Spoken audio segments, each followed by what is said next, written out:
We're back on the Chef You and I with Kathryn Schaefer of the wonderful farm here in Indiana, which is the Schaefer Farm and Bed and Breakfast. And you are using coconut oil on this beautiful bread that you're going to, these are our subs, right? Yes. These are subs. Hoagies. Hoagies or subs. Go ahead.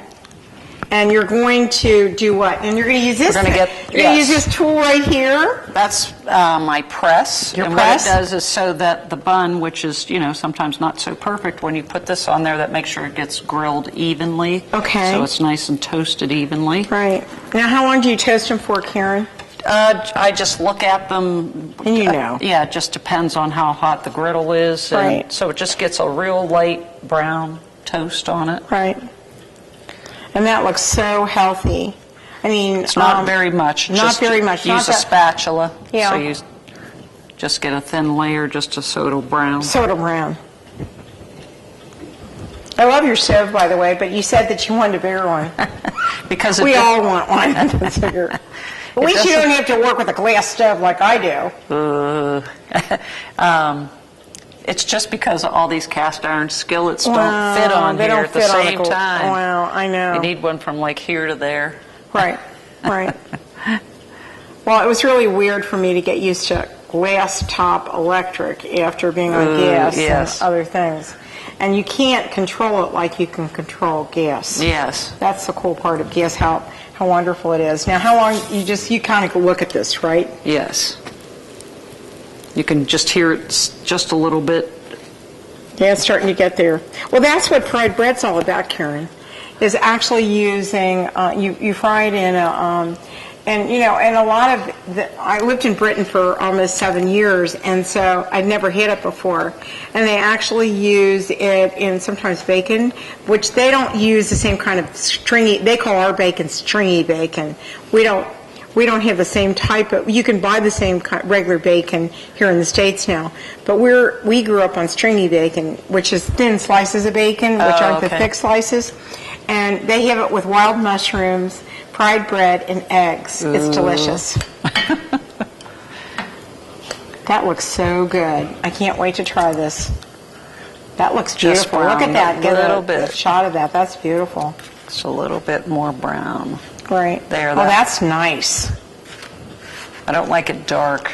I don't either. Gets it too hard. Do you like to make grilled cheese sandwiches? Yes. You know what my husband loves? He loves tomato soup and grilled cheese sandwiches in the wintertime. When I was young, I loved those too. I wonder if we could make turkey. He makes a thing called cannonballs. Do you know what that is? No. Huh? Well, it's actually, you take a piece of bread and you butter it with real butter, right? And then you put it under and you toast it on one side, and then you put ground round or ground beef or whatever on it. You make it like you just take it like you're spreading butter. You take the ground beef and you do that, and then you put a little bit of butter on it, especially if it doesn't have a lot of thing in it, and you broil it, and you put cheese on top of it, and they're like cheese, like ground beef cheese. My kids loved that. They thought that was the coolest thing they'd ever seen in their lives. Well, I like grilled cheese where you take and put some onions chopped on the side here and grill them. And do the bread, fry the cheese. Now you're going to show us how to fry. You're going to show us how to fry cheese. Put the cheese on there after you've got the bread browned, like we're doing this on, but that would be your outside layer of regular bread. That sounds good. Put the onions and then some homemade crock pickles sliced on there, and that. That sounds good. With that really sliced fresh tomatoes. Oh, that sounds absolutely. You've got me so hungry now. I can't wait to eat here. So, okay, we're going to go ahead and finish this, right? Yes. Okay. And then what are we going to do? We're going to fry the cheese. Okay. Which we can start right here. Okay, here's the cheese. And I just make it however size bun you have, as you just sprinkle it on here. Oh, that's easy. Usually this happens with my grilled cheese, that it flows over to the griddle. Go ahead. This looks so cool. Okay, that's beautiful. Really nice one. Whoops. Oops. That's all right. Ouch. Hot. Oh, that's perfect. Yes. Okay, now I got to see what you do here. This is very interesting. never done this before, this frying cheese thing. My brother was amazed when I did it for him the first time. Oh, really? He couldn't believe he thinks I'm a gourmet cook now. And I bake a ham and make these same ones but use ham. Right. And fresh tomatoes. Ooh. And my homemade mustard. All right, we're going to learn how to make that oil. homemade mustard. That sounds so wonderful. Because mustard is so good for you. You know, especially even if you're on even an Atkins diet or anything like that, they say mustard's great. Go for it. Okay, so how long do you cook that before you turn it?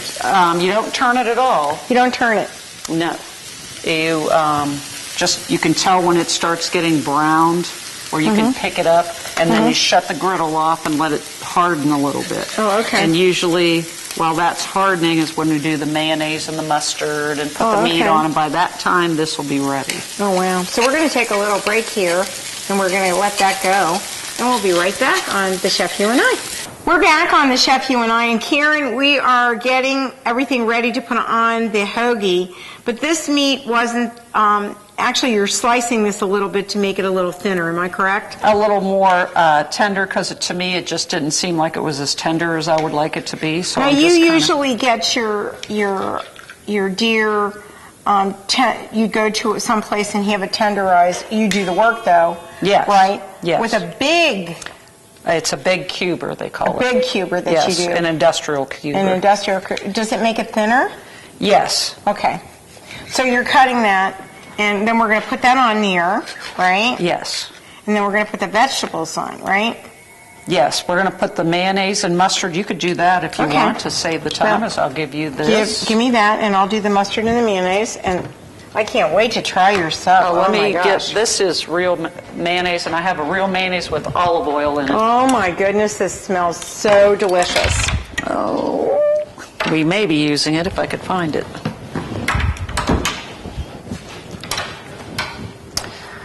Do you put it on both sides of bread? Yes. Okay. What you want to put on first is the mayonnaise, which... Well, I can put it on that one first since I put the mustard on there first. Okay. Okay. Do you want me to use a different one, or I can clean this off? It doesn't matter. I started going, what the heck? All right, and then I put the mayonnaise on first. Do you make your own mayonnaise too? No. No, you buy it. I buy that. We're now putting the steak on top of the bun. Ooh, that looks so delicious. I can't wait. You got me so hungry, Karen, I can't stand it.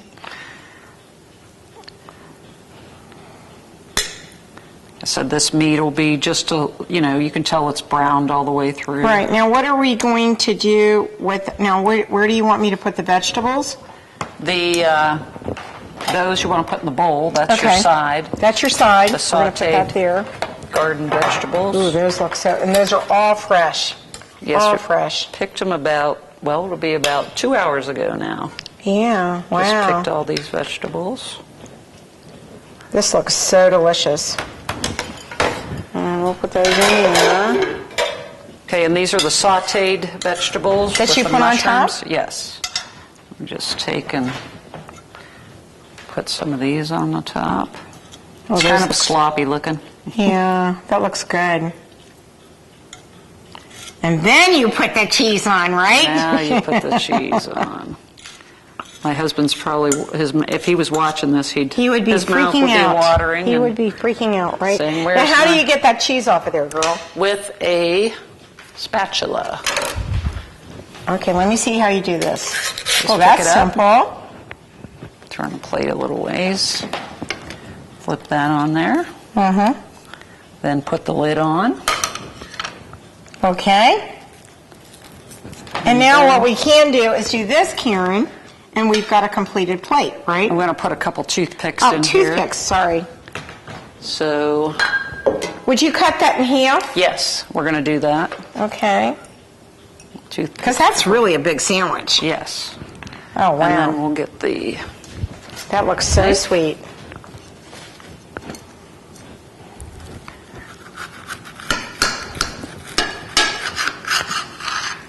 So Karen's special hoagie made with wonderful deer meat, and then you can have this on the side, So that's what it looks like, and we're going to show what that plate looks like in just a minute. And then we're going to take a real short break, and we're going to go over it, and we're going to try it, Karen. Great. We'll be right back. We're back on the Chef You and I, and you know, Karen, this is my favorite time on the show because then you get to actually, after you toil through everything, you get to eat it. Now, I do want to talk about this dessert before we chomp into all the rest of it. Tell us a little bit about what we did with the dessert. It's very simple. It's just frozen yogurt, and then the blackberries that I grow, they're called a mammoth blackberry. They're thornless. And then the strawberries that we grow out here too. Wow. Then I put just a little bit of honey and a little bit of cinnamon in there. And that's it. And that's it. So we're going to try this. I can't wait to try it and let you know what I think about this. And you were so sweet not to put any garlic in anything. I love you for that. There are so many people that don't understand that. Now, I can't wait to try this. Oh, my gosh. Yay or nay. Mm. Fantastic. We did try the vegetables too. Okay, I'll try those. And you grew all of these. That's the cool part about it. Yes. Not a hard thing to do. Now, let me tell you, I savored my tomatoes this year that I grew. Because I did it. They tasted so much better too. I don't know why. There's a big difference between just picking them ready off the vine than getting them when they're, when they pick them, if They they're pick 'em stored, really yes, and then they're like a grainy, Right. because they haven't ripened on the vine. Right. Now, I'm going to try the dessert real quick because I really want to try your berries. I can't wait to try them because I love berries. And I have berries usually every single day, and I love them. They're super healthy. This is delicious. I can't tell you. Great. So, if you really want to try something wonderful and different for people, you have to try doing this. And we'll have the recipes, Karen, up on our website for people to see. And this is such a great meal for, actually, you could have 2 people eat the sandwich, especially if they're women. And, the next time we come and see you, you've invited us back, we're going to do what kind of waffles? Squash waffles. Squash waffles. Because you're a bed and breakfast, you tend to make a lot of breakfasts. And what do you usually serve at your bed and breakfast? And you serve it here, right? Yes, I serve it on the bar, buffet style. Right. And I give them a choice of squash waffles, or I do a egg skillet in the cast iron skillet, which has baked ham in it, mushrooms, onions, green peppers, all the vegetables out of the garden. And in the wintertime, I freeze them so I still have them in the wintertime, and then I put some cheese in it. Wonderful. And then kind of like bake it. It's almost like an omelet. Right. And now, and let me ask this question. You want to give your website out again and where people can find you and how much it costs to come to your bed and breakfast. Tell us a little bit about that real quick. Okay, it's schaefersbb.info, and the number's 812-623-3292, and the rates are $100 to $160 depending on what you would like to have, whether you want breakfast or you don't want breakfast, and the longer you stay, the less it costs.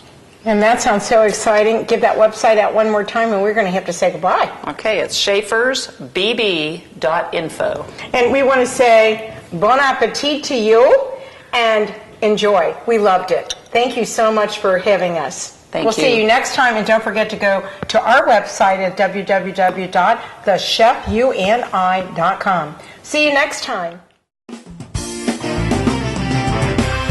Thanks for joining us on the Chef You and I Show today. We'll be back next week with another great and healthy recipe.